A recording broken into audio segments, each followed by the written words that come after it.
Welcome to all of you my dear students. आज हम नई सीरीज की तरफ जाते हैं, वो है क्लास 9 फेज के कंसेप्चुअल क्वेश्चंस। पहले हम कंसेप्चुअल क्वेश्चन करते हैं, फिर इसके बाद एग्जांपल्स और असाइनमेंट देखते हैं, फिर उसके बाद न्यूमेरिकल की तरफ चलते हैं। फिर इस तरह से चैप्टर वाइज इंशाल्लाह हम न्यूमेरिकल्स, कंसेप्चुअल क्वेश्चंस, एग्जाम्पल और असाइनमेंट हम देखते हैं। और फर्स्ट ईयर की भी वो भी मैं जारी रख रहा हूं।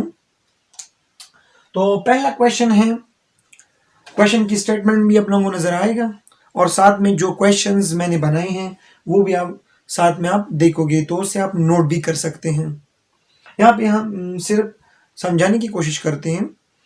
तो पहला क्वेश्चन है, how technology is shaped by physics. पूछे कि जो टेक्नोलॉजी है वो फिजिक्स में क्या रोल अदा कर रहा है, यानी फिजिक्स और टेक्नोलॉजी का आपस में क्या रिलेशन है। तो पहला पॉइंट है, यानी पहला जो हेडिंग है फिजिक्स एंड टेक्नोलॉजी। तो पहला पॉइंट है साइंस। साइंस क्या है? एक ऐसा नॉलेज, एक ऐसा नॉलेज जो हम गैदर करते हैं और ऑर्गेनाइज करते हैं। तो the knowledge which is organizing and gathering is called science. तो साइंस तो ऑर्गेनाइजिंग और नॉलेज को गैदर करने का एक तरीका हुआ या एक इल्म हुआ। अब टेक्नोलॉजी क्या है? टेक्नोलॉजी अप्लाइड साइंस है, यानी साइंस को हमने अप्लाई किए हैं किस चीज पे? Use by technologist and engineers. जितने भी इंजीनियर्स लोग हैं और टेक्नोलॉजिस्ट हैं, उन्होंने अप्लाइड साइंस को अप्लाई किए हुए ये टेक्नोलॉजी हुआ। अब हमें टेक्नोलॉजी क्या प्रोवाइड कर रहा है? तो टेक्नोलॉजी प्रोवाइड करता है टूल्स एंड टेक्निक्स, यानी जो हम टूल्स यूज कर रहे हैं वो टेक्नोलॉजी हमें दे रहा है। अब टेक्नोलॉजी क्या है? Application of scientific and principles. Technology क्या चीज है? सो द टेक्नोलॉजीज और the application of scientific principles. जितने भी हम टेक्नोलॉजीज यूज कर रहे हैं या टेक्नोलॉजी की बात करते हैं, तो वो साइंटिफिक प्रिंसिपल्स का एक एप्लीकेशन है। यानी जितने भी साइंटिस्ट लोग हैं उन्होंने जो प्रिंसिपल्स उन्होंने बताए हैं, लॉज बताए हैं, उनके तहत जो एप्लीकेशन है वो हमें टेक्नोलॉजी, हमारी टेक्नोलॉजी है। यानी जो प्रिंसिपल उन्होंने बताई है, जिस तरह पास्कल प्रिंसिपल है, अर्चिमीदेस प्रिंसिपल है, बॉयल्स लॉ है, जितनी भी प्रिंसिपल्स लॉज है उसके तहत जो एप्लीकेशंस है उनको अप्लाई किए हुआ है, तो वो टेक्नोलॉजी बन गई। अब एग्जाम्पल, बहुत सारे एग्जाम्पल है हमारे डेली लाइफ में। पहला है कार। कार क्या है? मैकेनिक्स इसने यूज किए हैं, यानी मैकेनिक्स जब हम यूज करेंगे तो हमें कार मिलेगा। रेफ्रिजरेटर में हम क्या यूज करते हैं? थर्मोडायनेमिक्स, ये फर्स्ट ईयर के एक चैप्टर है। रेडियो है, टीवी है, कंप्यूटर है, ये सारे के सारे एप्लीकेशन ऑफ फिजिक्स कहलाते हैं। रेडियो में हम क्या देखते हैं? एंटीना, डिजाइन वगैरह। टीवी में क्या है? कैथोड रे टेलीस्कोप होता है। कंप्यूटर में डिजिटल सिस्टम है, इलेक्ट्रॉनिक्स यूज हुआ है, फिजिक्स यूज हुआ है, बहुत सारी चीजों का ये एक कॉम्बिनेशन है। और इसके अलावा डिवाइसेस यूज्ड, यानी जो आजकल हम डिवाइसेस यूज कर रहे हैं, जिस तरह अभी आप लाइट देख रहे हैं, ये डीसी लाइट है, पहले जमाने में ये नहीं हुआ करती। पहले में तो बस ये 220 वोल्ट जो ईसी है वो भी नहीं हुआ करती। इस तरह से फ्रिज है, एसी है, जनरेटर है, और भी सारे बहुत सारे एग्जांपल्स हैं। सोलर सिस्टम आजकल, सोलर जो सेल्स है वो यूज हो रहे हैं। तो ये सारी जो मशीन्स है, डिवाइसेस हम यूज कर रहे हैं, वो इजी है पहले की निस्बत, साथ फास्टर है।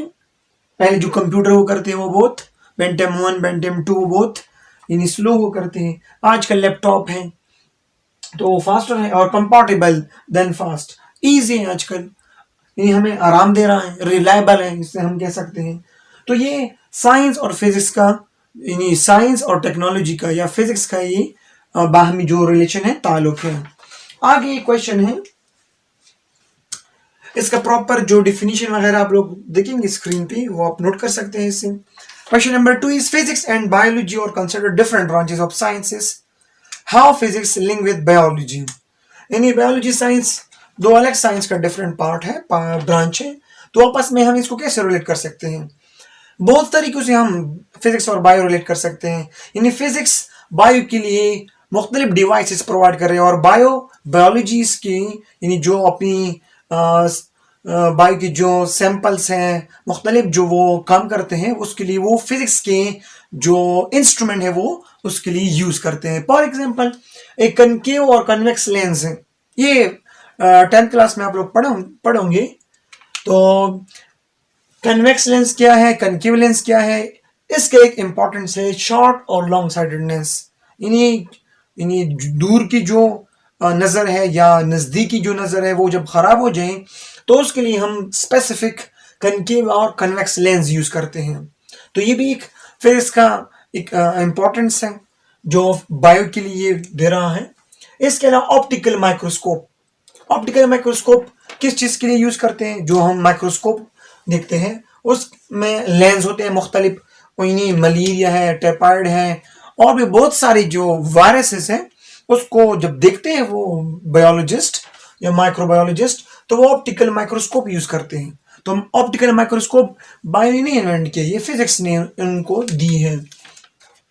इसके अलावा जो बायोलॉजिकल सेल्स है, बहुत छोटे छोटे सेल्स हैं, या बैक्टीरिया है, फंजाई है, एल्गी है और भी बहुत इस तरह से माइक्रो ऑर्गेनिज्म है जो आम आंखों से हम नहीं देख सकते, तो उसके लिए हम इलेक्ट्रॉन माइक्रोस्कोप यूज कर सकते हैं। तो इलेक्ट्रॉन माइक्रोस्कोप भी फिजिक्स का दिया हुआ एक तोहफा है, गिफ्ट है बायो के लिए। इसके अलावा एक्सरेज भी जब हम देखते हैं तो वो भी फिजिक्स का दिया हुआ है, इसके लिए जो इंस्ट्रूमेंट है वो भी फिजिक्स ने दिया हुआ है। इसके अलावा रेडियो आइसोटोप्स जो कैंसर्स के सेल्स हैं वो भी किस इंस्ट्रूमेंट से ये लोग देखते हैं, रेडियो आइसोटोप्स के जरिए से। इसके अलावा और भी बहुत सारे इंस्ट्रूमेंट हैं जो फिजिक्स ने दी है या इस तरह से इंजीनियर्स टेक्नोलॉजी ने दी है, वो है सीटी स्कैन, इंपॉर्टेंट ये इंपॉर्टेंट सीटी स्कैन है। इस तरह एमआरआई, अल्ट्रासोनिक, जो अल्ट्रासाउंड हम कहते हैं, ultrasonic imaging and laser surgery, जितने भी लेजर सर्जरी हैं इस तरह से स्टोन को वो टूटते हैं, नहीं ब्रेक करते हैं किडनी में, वो भी क्या है, जो इंस्ट्रूमेंट जिस इंस्ट्रूमेंट से वो यूज करें वो लेजर यूज करते हैं, तो वो भी फिजिक्स का दिया हुआ एक गिफ्ट है। इस तरह से एक प्रोसेस है जो फोटोसिंथेसिस कहलाती है बायो में, उस वो फोटोसिंथेसिस जो डिस्क्राइब करते हैं फिजिक्स, वो क्या करते हैं, नेचर ऑफ लाइट, उससे हम इसकी मुतल्लिक हम पढ़ते हैं। तो ये सारे जितनी भी इंस्ट्रूमेंट्स है ये फिजिक्स का दिए हुआ एक गिफ्ट है बायो के लिए। तो बायोलॉजिस्ट जो है वो बायोलॉजी के जितने भी लोग हैं वो इससे इस्तेफादा करते हुए वो अपना काम सर अंजाम देते हैं। तो दीज और दी contribution of the physics to the provided to the biology. Question number 3 is why are measurements important? Physics में मेजरमेंट की इंपॉर्टेंस क्या है? इससे पहले हम ये बात जरूर करेंगे कि फिजिक्स में सारा का सारा मेजरमेंट्स ही है, यानी फिजिक्स बेस करता है मेजरमेंट्स पे। तो शुरू से ही फिजिक्स की जो शुरुआत है वो हम मेजरमेंट से करते हैं। तो पहले मेजरमेंट्स की डिफिनीशन करते हैं, फिर उसके चंद इंपॉर्टेंस देखते हैं। मेजरमेंट्स क्या है? मेजरमेंट्स एक अननोन चीज को हम जब कंपेयर कर ले किस चीज से, एक नोन क्वांटिटी से, एक नोन चीज से, उस नोन चीज को हम स्टैंडर्ड कहेंगे जिसे हम यूनिट कहते हैं। यानी उस स्टैंडर्ड से अगर अननोन चीज की हम कंपैरिजन कर लें, उसकी पैमाइश कर लें कि वो कितना है, तो इस कंपैरिजन को हम मेजरमेंट कहेंगे। जिस तरह सपोज करते हैं कि एक शॉपर में हमने आलू लिए और हमें पता नहीं कि आलू कितनी केजी के हैं, कितने हैं, तो हम एक तरफ बैलेंस के एक पड़ले में हम एक नोन जो क्वांटिटी है वो केजी रखते हैं, 1 या 2 या 3। उसके बाद हम दूसरे बैलेंस के पड़ले में हम वो जो अननोन पोटैटोज है वो हम रखते हैं। फिर उसके साथ हम कंपैरिजन करते हैं कि वो पोटैटोज कितने हैं, 1 केजी है, 1 केजी से कम है, 1 केजी से ज्यादा है, वगैरह वगैरह। तो इस कंपैरिजन को हम मेजरमेंट कहेंगे। फॉर एग्जांपल हमने क्लॉक्स, यानी हमने साइंटिस्ट लोगों ने क्लॉक्स बनाई किस चीज के लिए, कि टाइम को डिटरमाइन कर ले, मालूम करें अब कितना टाइम है, इसके बाद कितना टाइम होगा, 2 दिन बाद, वगैरह वगैरह। तो उस क्लॉक्स की जो एडवांटेज वो ये है कि हम इसकी एक्यूरेसी मेजर कर ले, कि टाइम को डिटरमाइन कर ले और साथ उसके साथ हम कंपैरिजन कर लें। तो ये एक एग्जांपल है। इस तरह से लेंथ की भी एग्जांपल हो सकती है। इस तरह मैंने अभी मास की एग्जांपल दी। तो इसके इंपॉर्टेंस क्या है? पहला इंपॉर्टेंस है एक्यूरेट एक्सपेरिमेंट। जब भी साइंटिस्ट लोग एक एक्सपेरिमेंट करते हैं, एक्यूरेसी की तरफ जाते हैं कि एक्चुअल वैल्यू आ जाए। तो विदाउट अ मेजरमेंट, तो साइंटिस्ट लोग कोई भी मेजरमेंट एग्जैक्ट नहीं कर सकते जब तक वो मेजरमेंट ना कर ले। तो it is impossible for the scientist to measure to give the accurate value for the measurement। तो मेजरमेंट के बगैर साइंटिस्ट लोगों के लिए इम्पॉसिबल है कि वो एक्यूरेट मेजरमेंट कर लिया, एक्सपेरिमेंट कर ली। Second one is technology. जितने भी व्हीकल्स हैं, ट्रेन है, एरोप्लेन्स हैं, वो बनाई हैं किस चीज के बेस पे? टेक्नोलॉजी बेस पे। तो जब भी टेक्नोलॉजी की बात करते हैं तो वो वहां भी मेजरमेंट इन्वॉल्व है। व्हीकल्स बनाते हैं, ट्रेन बनाते हैं, तो ये ऐसे तो किसी तो नहीं बना सकते। तो टेक्नोलॉजी में भी मेजरमेंट जरूरी है। Third is in different fields we can use the measurement. For example every field में क्या है? फार्मिंग है, खेती बाड़ी में भी यूज होती है। इंजीनियरिंग सारा का बेस है इस मेजरमेंट पे। कंस्ट्रक्शन है, एरोप्लेन्स बनाते हैं, रॉकेट्स बनाते हैं, या मास ऑफ द न्यूट्रॉन है, या हम यहाँ पे बैठ के मास ऑफ दी अर्थ हम मालूम कर सकते हैं। किस चीज बेस पे? कैलकुलेशन की बेस पे, मेजरमेंट की बेस पे। इसके अलावा न्यूट्रॉन मास है, इलेक्ट्रॉन की स्पीड है, वगैरह वगैरह, ये सारी चीजें हम एक्यूरेट जब हम मेजरमेंट करते हैं, ये सिर्फ और सिर्फ मेजरमेंट की थ्रू हम कर सकते हैं। Question number 4 is why area is derived quantity. Area derived quantity क्यों है? इससे पहले व्हाट इज डिराइव्ड क्वांटिटी की एरिया डिराइव्ड क्यों है?